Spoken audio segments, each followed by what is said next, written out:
This is Rich making another video on XRP today, as usual. I therefore hope that everyone is enjoying their day today. We will discuss XRP regardless of where you are in this wonderful globe. I'll also discuss some other topics that are circulating in the cryptocurrency world. In case you missed it, this is from Maxi'S wallet. You will learn all there is to know about the XRP ledger through more than 9 hours of interactive, narrated instruction. After watching 48 videos, you will understand every aspect of XRP, from its basic principles to its most sophisticated features. The Maxi'S wallet contains hours of video that walk you through the XRP ledger if you're interested in learning more about it. Wrath of Common is the source of this. It's strange that the American Development Bank's Tokenization Real-World Assets deck mentions the usage of XRP in Vietnam, Indonesia, the Philippines, and Japan. ODL corridors are those. There is no tokenization. These exchanges have been direct to fiat crypto transactions. Many of these reports are just incorrect. However, I believe it might be because they are beginning to tokenize deposits and transactions. Perhaps they will also begin tokenizing remittances. Still, who can tell where this is headed? However, the entire study they released is simply enormous, I perused a portion of it. One thing I appreciate is that they outline the rationale behind tokenization and the types of assets that can be tokenized, such as supply chain management, DeFi, real estate, healthcare, agriculture, carbon markets, debt instruments and funds, cross-border payments, CBDCs, identity management, and intellectual property. For example, I'm stating that carbon credits are still going to be a thing because they didn't go away with Donald Trump. I dislike carbon credits because if you want to travel in the future, you will need to utilize carbon credits to offset your travel expenses, and at the moment, they simply don't know how to bill each individual for that. They will eventually figure it out, but tokenization won't slow down. Hold off till the growth of digital trade begins. Await the start of Industry 4.0. Since it's still early, there are a lot of things. This is only the start. This is just the beginning. This will be far larger. CME investor in Ripple. The top-backed corporate venture capital and strategic investment division of the CME Group is called CME Ventures. Globally renowned venture capital firms and strategic investors with expertise in the fields of audacious vision and future opportunity support Ripple. It's similar to how you ended yourself here. Vision. We all had it as holders of XRP. Years ago, we could see where XRP was headed. It was all conjecture back then. Nobody knew where we'd end up in 2025. These days, it seems like the whole new financial system is coming together in front of us every day. However, even these strategic investors and venture capital firms have a vision. They observe the potential of using XRP and Ripplet. They're going big on it because of this. Thank you, but no. I wish to remain impoverished. XRP is owned by less than 1% of the world's population. It's the same thing you see when discussing investing in taxes with friends or family. You're thinking, why don't you just put in a couple hundred at least? No, I think I'm going to do something else with my money, they say. I'm just not into cryptocurrency. I might not see what you do. However, I see it as something that will eventually go. And you ask yourself, why don't you invest right now? This opportunity comes only once in a lifetime. But when I speak with folks, I see just that. What I've been talking about is reprivatizing the economy, adds Scott Besson. Therefore, we will reduce government spending on one side. Conversely, we have a significant financial deregulation program in the works. Listen to it. Reviving the economy is what I've been discussing. Therefore, on the one hand, we will reduce government spending, which has been driving the private sector out. We will also be reducing the amount of work that the government does. Conversely, we have a significant financial deregulation agenda that stems from the establishment of numerous new regulators. In the next 4 or 5 years, the private sector can release banks. even small regional banks that were on the verge of going extinct. Therefore, the goal is to get them to lend again. Consolidation of the banks is now taking place. They are closing all of their locations, since switching to a digital system eliminates the necessity for a physical location in every town throughout the globe. Additionally, Scott Besson's discussion of reprivatizing the economy and his subsequent discussion of laws involve bringing in businesses such as Ripple and entrusting them with the task of strengthening and consolidating the economy. And naturally, 99% of cryptocurrency will vanish as a result of those regulations. The source of this is Blue Hawk Legend. Yes, at least 99% of those are scams. The entire pump. Fun website is a complete fraud. Why take the chance even if one or two aren't? They are now pointing the finger at pump.com and pump.fun for the emergence of all these cryptocurrencies. And they claim that there are already over 7 million cryptocurrencies in circulation, and that number is rising, which is where all of the liquidity is at the moment. For that reason, I advised you to hold off until restrictions are in place. You will observe that change in liquidity. A large portion of it will wind up in utility-driven cryptocurrencies, but some will be lost. Regulations will therefore appear to be a black swan incident. And this seemed ridiculous to me.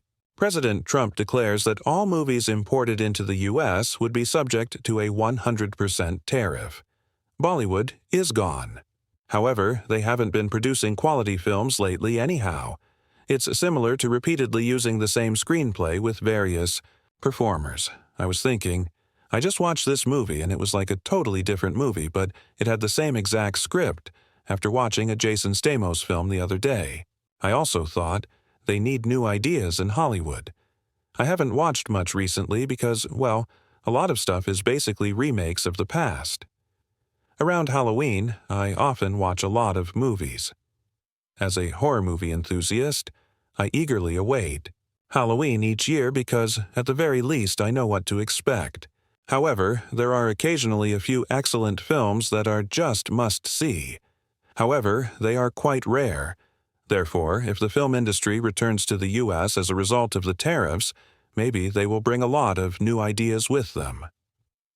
Greg Scanlon, played by Franklin Templeton. It lacks an L1 capable of providing large-scale ecological support. He is discussing Bitcoin. Listen to it. What happens to Bitcoin as an asset in this day and age?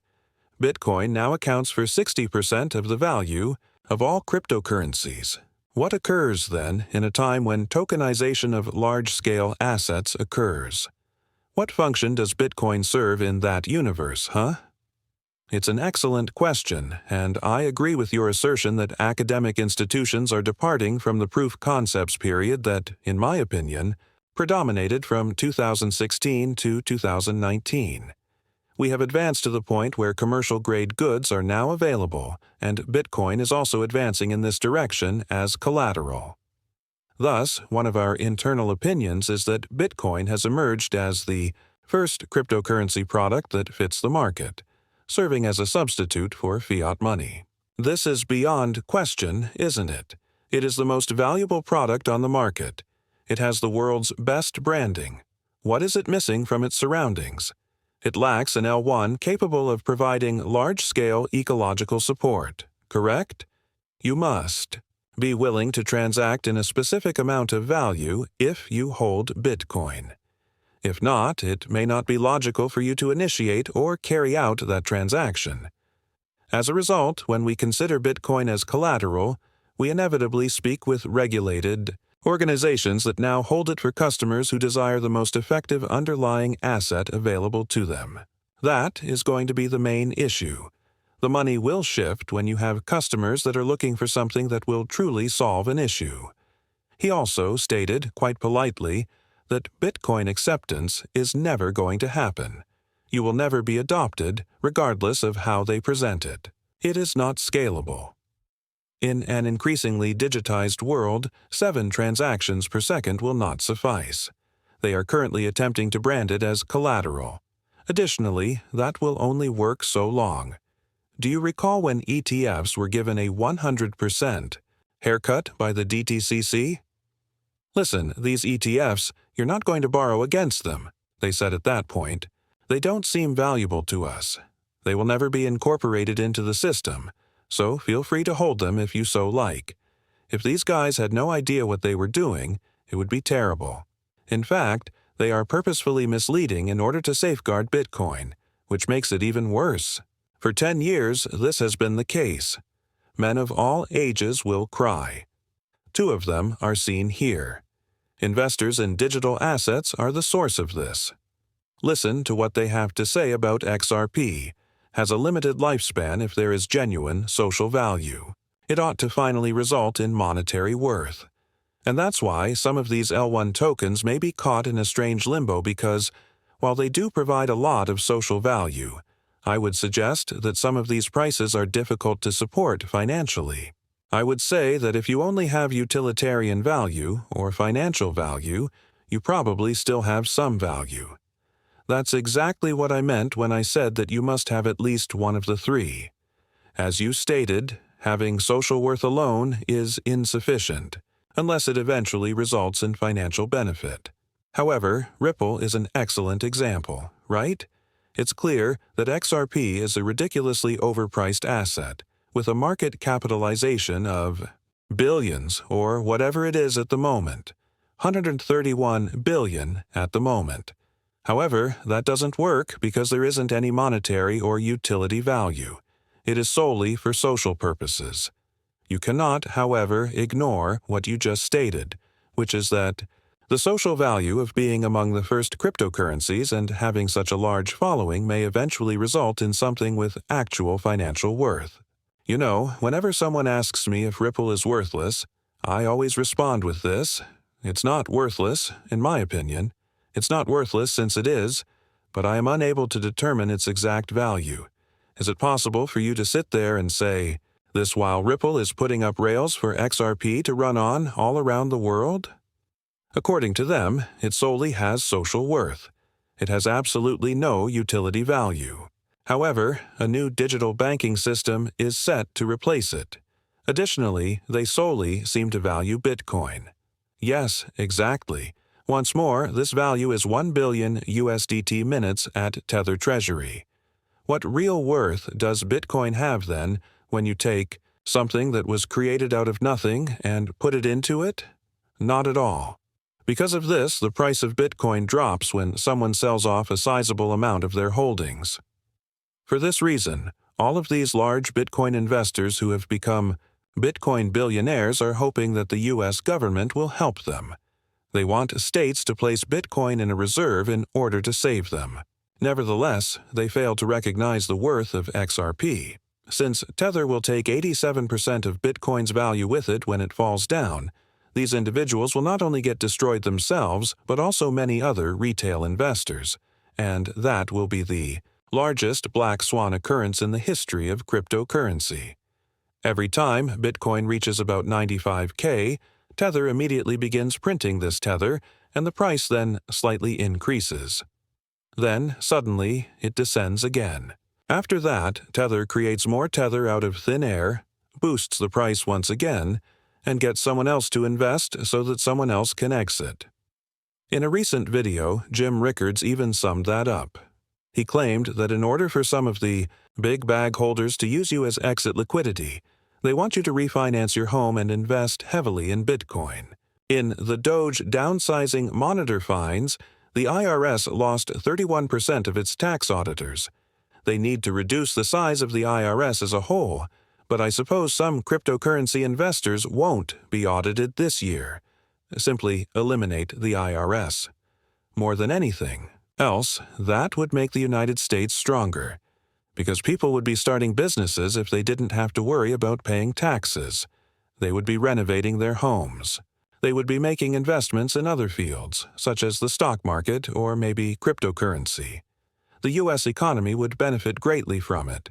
Additionally, all of the money they had accumulated over the previous 4 years was sent outside of the United States and frittered away on parties and other things. For that reason, I stated that this is our best chance to eliminate the IRS through tariffs. Donald Trump is, in my opinion, headed in the right route by doing away with many taxes already, but we must completely abolish the IRS. And that, in my opinion, would lead to a significant boom in the U.S., because so many individuals would be out there investing and doing various things with that money. It would happen really quickly. It would stimulate the economy once more. However, we are XRP investors, in my opinion. Hopefully, he will eliminate the XRP capital gains tax. And, until it does, remain optimistic, patient, and let's all get rich. That being said, I will now conclude this video. Thank you for watching, everyone. Thank to everybody. The next one will see you. Enjoy your evening.